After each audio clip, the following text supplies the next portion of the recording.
Hey there, friends. You guys know the phrase evil never sleeps, right?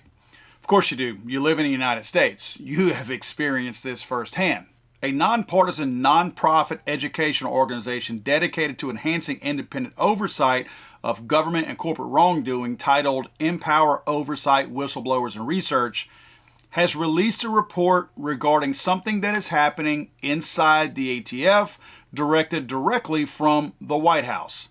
According to them, sources inside the ATF say the White House has directed the agency to draft a document supporting an effective ban on private sales of firearms. According to Empower Oversight, at the direction of the White House, the ATF has drafted a 1,300-page document in support of a rule that would effectively ban private sales of firearms from one citizen to another by requiring background checks for every sale.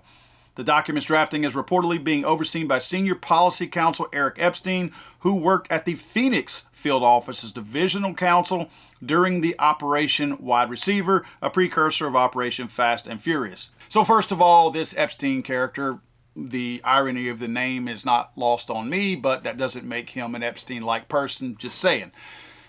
But it seems like this person obviously has experience, and that must be the qualification that entitled him to get this position, because he was involved in the illegal gun running scandal with Eric Holder and Barack Obama for Fast and Furious, where they sent illegal guns, according to the reports and according to all the proof. All these guys were in on it. They illegally ran guns to Mexico with the intent, according to them, to see how the cartels would use those guns to affect us. Their real goal was to show how the proliferation of firearms, they didn't want anybody to know this, that proliferation of firearms to Mexico would somehow or another increase gun crimes and gun murders and gun violence in the United States, therefore triggering their goal of additional gun control efforts. So again, this Epstein character is very well versed in what to look for. So my guess is the fact that he partnered with Holder and Obama during the Fast and Furious scandal shows me that that was probably his qualification that entitled him to get this position. Now, we've kind of heard all this before, right? This is not new. These people have been wanting to do this for a long time. We also know that if you are going to have any kind of a system that ends up being an outlaw of private sales where you have to perform an FFL, the only way to be able to police that is to register firearms. There's no other way. So if I have certain firearms, how would the ATF or anybody else ever know that I had sold them to somebody? In other words, if there's no checks and balances, why have a law? Why have a, well, I say a law, why have a ruling? Because it would be a ruling, essentially, not a law from the ATF. Again, here we go again with the Chevron deference and things like that, how that is important and comes into play.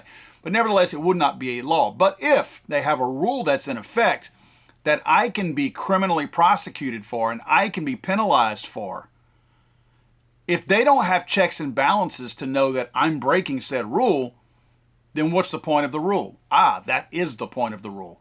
The point is they would create in this 1,300-page document from the ATF that they're secretly penning right now a way to register firearms. Again, that is the only way to police it. Other than that, your rule is pointless. We could be exchanging firearms without an FFL all day long. You would never know, and you would have zero proof of that if we had no bill of sale or anything like that. So therefore, they're going to have a registration built into this. We know this is not a secret, but with the fact that they are putting together 1,300 pages, it's the same old thing. You build in enough fluff in there to confuse people, and at some point, people will stop reading your 1,300-page diatribe and just accept it. I know that sounds sad, and a lot of us that are watching this, talking about this right now, would never do that. We're not going to stand by and let that happen, but a lot of Americans will. A lot of Americans will get past the second or third page and go, I don't have time for this. American Idol comes on in a little while. And they're just going to let this go through without making any kind of noise about it to elected officials. The thing that I find really perplexing about this, apparently the good folks over at Empower Oversight are aware of some of the wording in this document, because this paragraph right here was perplexing to me. Nor would such a rule only hurt law-abiding firearm owners. The lessons of the Ruby Ridge and Waco standoffs should make clear that attempting to enforce such an expansive regulation could endanger countless ATF field agents who are forced to serve as the face of the Biden administration in going after private firearms owners for constitutionally protected firearm sales. Now remember, the good folks over at Empower Oversight got the information that they wrote this letter with from whistleblowers inside the ATF. In other words, people who know what is in this 1,300-page ruling that the ATF is trying to put together with guidance from the Biden administration. If they're putting in this letter, Empower Oversight, if they're putting in this letter that there is going to be an immediate danger to ATF agents, and that's a concern of theirs, that tells me that the root of what's inside this thing is going to involve physical visits. Physical visits to people today are transferring firearms amongst each other, perfectly legal, perfectly within the Constitution, and currently perfectly within the confines of the law. Yet they want to pass a ruling that is not a law, where ATF agents would now have to go out and either confiscate or visit people who they assume are not complying with their ruling. This wording tells me that there is going to be some teeth to that, because I've never seen any kind of a written letter or any kind of a warning or a whistleblower document that is specific that this could be a danger to the humans in the ATF. This could be a life-threatening thing for them. I don't disagree.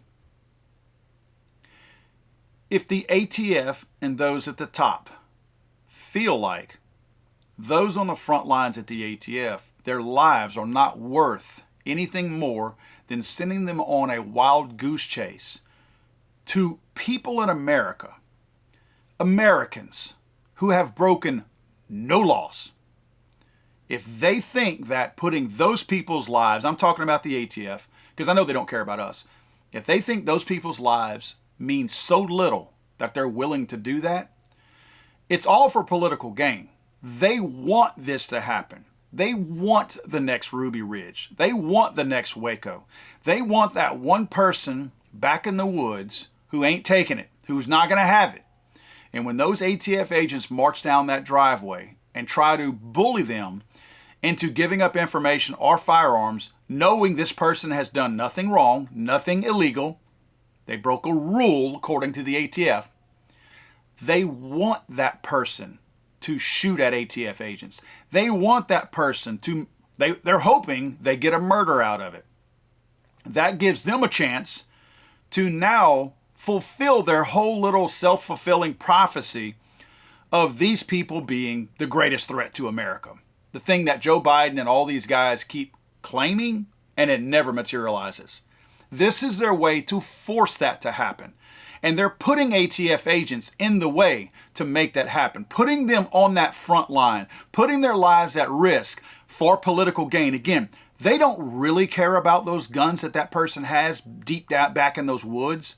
They care about what's going to happen after those ATF agents approach that person and something pops off. That's what they're looking for. Again, the fact that this guy has sold a weapon to somebody without doing a background check, they really don't care. That's not where crimes are coming from. They know that. They know where the real crimes are. They won't be visiting Southside Chicago to enforce this. That's not where they're going to be going. They're going to be going to the people who feel like will be less of a threat to them. But let me tell you something. Just because these people are quiet, just because these people are not breaking laws, just because you don't know these people yet, does not mean that they're harmless. It does not mean when you threaten themselves or their families that they're just going to roll over. You don't know how dangerous somebody is until you threaten them. So just because you don't have a laundry list of people living out in the woods, perfectly content with the way they're currently living and breaking no laws, just because you don't have a rap sheet on those people, doesn't mean they're not going to pose a threat to you. I'm not making a threat.